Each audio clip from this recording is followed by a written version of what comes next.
Hello guys, this is Richard. Welcome to my YouTube channel. Kindly like and subscribe to the video.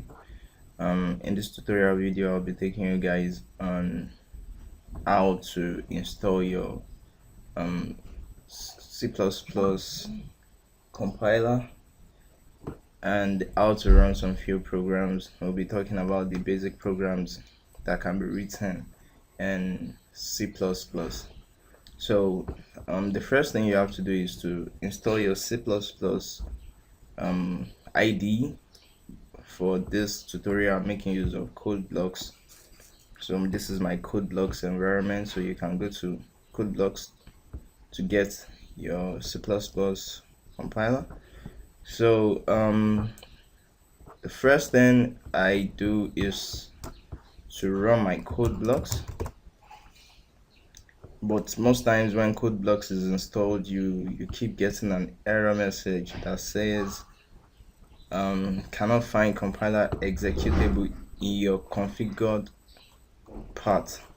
So most times the CodeBlocks IDE doesn't detect the compiler automatically, so you have to go and tweak some certain setting. So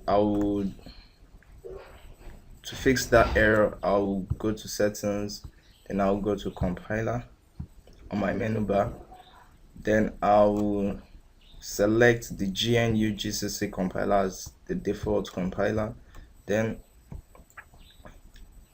I'll select the toolchain executable. Then I'll just tell my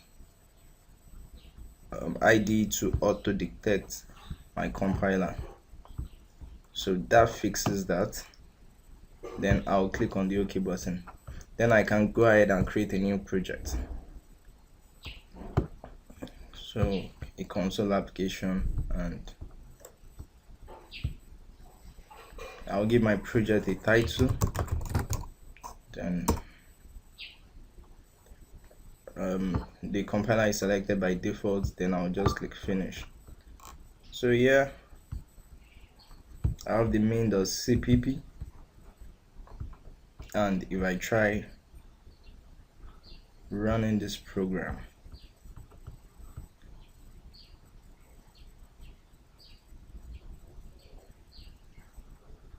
I should have my output hello world in a console window.